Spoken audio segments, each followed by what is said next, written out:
Have you ever thought about opening your own med spa, but you might be a little overwhelmed and really unsure on where to start? Or maybe you're already running one, but you feel like your foundation just isn't as solid as you would like it to be? In today's video, I'm going to be breaking it all down right here, step by step. I'll also show you exactly what you need to do and explain why each step is very critical to the success of your business. And if you stick around to the end, I'm even going to share a bonus marketing tip to help you with your market research so it can be more effective and you can attract the right customers. Now, let me be real for a second. There are a lot of programs out here that's promising you quick wins and shortcuts to success. They focus on the hype, but they forget to leave out the how. And that's not what we're going to do here. I'm going to give you the real deal for free on the exact steps you need to take in order to build a med spa that's profitable, scalable, and stands out in the market. So let's jump right into it. Step one, start with why. You have to start with why. Why is your foundation? It's not about just making money. It's about what problem you're solving and who are you helping. Don't try to build a business for you. No one cares about you. People tend to care about themselves. I hate to say it, but it's absolutely true. When you know your why, it gives you clarity and also resilience because you're going to need it if you're starting a business. For an example, maybe your why is helping people regain their confidence after maybe experiencing acne scars as a teenager. Or it could be empowering women who want to age gracefully, who want to be more proactive in their skincare. This will guide every single decision from your services to your branding. Without a strong why, it's easy to get lost in trends, honestly get overwhelmed by the competition, and honestly get drawn out too. So ask yourself, why? Why do I want to open a med spa? Who do I want to help? And why do I even care about them so much? So we always start here. If you think that this is going to be a quick overnight thing, you're wrong. Don't listen to social media. So one thing I want you to do, I want you to write it down,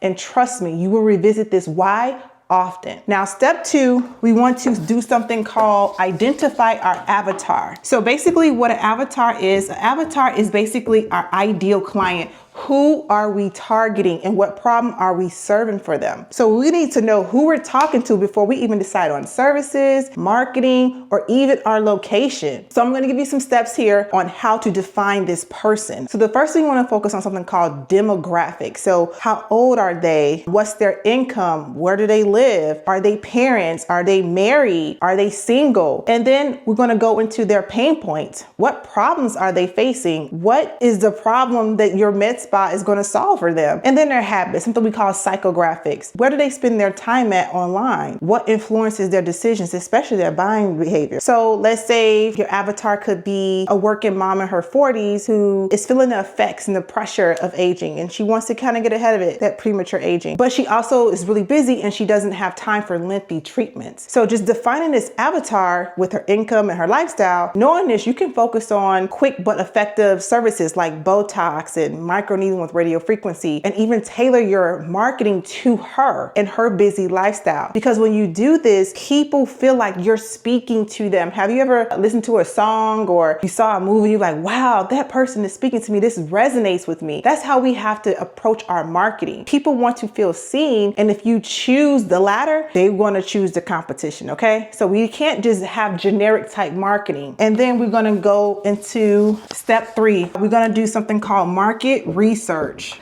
So market research, we need to understand who's already out there, okay? And we're going to use two tools here. We're going to use something called Google Trends and also the Keyword Planner. Google Trends is a tool that shows you any trending services in your area. And you can even set this by location. So make sure when you go to Google Trends, you remove United States and select your location. And then you want to type in something called keywords like Botox near me, radio frequency near me, microneedling, get rid of fine lines. These things we want to do because we want to target what people are searching for. And now we're going to go over to the Keyword Planner. Now this tool is very helpful because it gives you data on how many people are searching for these services. And we want to make sure we have search intent, okay? And this helps you identify the gaps in your market. So why are we using these tools? Market research is all about making informed decisions instead of guessing what services you need to offer. I see this all too often. People say, how much should I charge Botox? What services should I offer? You need to ask your customers this, okay? And we want to make decisions based on data. So let's say you have a service that has high volume for PRP hair restoration, but only a few competitors offering this. This is an opportunity. Market research is essential before opening any business, and it helps you avoid oversaturating your business and also bringing on very minute services that no one is looking for. But even if your Medspa already offers same Botox deals, you'll know how to differentiate yourself, okay? So step 4 is choosing your name. Oh my God, this is huge. What is gonna be your name? Again, your name is your first impression, and it needs to reflect your brand's mission as well as your vision. It has to connect with your audience. So we have to remember, start with the audience first. So for an example, if your why is about aging gracefully, you might choose something like Internal Glow Med Spa. But if you're targeting younger audiences or younger clients, you could use something like Glow Lab. That's pretty good. Okay, might want to use that. So why is this important? This is important because your business name sets the tone on how people perceive your business. A strong name makes your med spa very memorable. Remember this, I cannot stress this enough. And we want to make sure it's credible, but make sure that we're not naming a business after us. Again, no one cares about us, not after your kids or none of that, okay? Before finalizing, we want to make sure that our domain name and our social handles are available. And I'll get into this in another series. And then step 5, we want to establish our PLLC, and I'll talk about this in a little bit. So a PLLC is very crucial for protecting yourself legally. A PLLC is something we call a professional limited liability company. It provides liability protection and it gives your business credibility. You cannot operate a business without registering the business with the Secretary of State. Why is this important? It separates your personal assets from your business assets. So if something goes wrong, like a lawsuit, you are protected. Your home is protected. So don't listen to people and they tell you, get everything out your personal name, put your house in. No, that's not how it works. You want to have some things in your personal name and you want to have some things in your business name so it can protect your home. So I'll dive a little bit deeper into the process of setting this up later, maybe in another video. But for now, let's make sure that it's on your checklist. Now, if you stay to this part of the video, I'm going to give you the bonus tip here. As promised, we're going to use Google Trends and Keyword Planner, but not just for services. We're going to refine our messaging. So for an example, you might notice someone is looking for natural looking Botox instead of just Botox, okay? So you want to know what your audience cares about, like subtle results, not looking overdone or frozen. You can then craft your marketing highlights to your expertise in natural enhancements. So these tools isn't just about keyword research, it's also about something we call long tail keywords. It helps you stay ahead of the trends and it also helps you speak directly to your audience, okay? So this is just the beginning of our How to Start a Med Spa series. I know I probably talk a little fast, I apologize here, but I want you to know that you can do this. You just have to do it a certain way. And next time, in the next video, we're gonna dive a little bit deeper into each of these steps. I'm gonna break it down in detail, talking about branding, PLLC versus LLC, and give you a good plan to set you apart from the competition. So if you found this video valuable, I wanna make sure you like the video, subscribe, and hit the notification bell because I wanna make sure that you get the notifications because I'm gonna be dropping all the videos here on this channel absolutely free, so you don't have to pay anybody $1,500 or $3,000 for this information. I am compounding it all together for you, okay? And also give me a comment below. Let me know what your biggest takeaway or any questions you may have if I skip one of these or I don't go into detail enough in the next future videos. So again, my goal is to help you make your Med Spa dreams come true,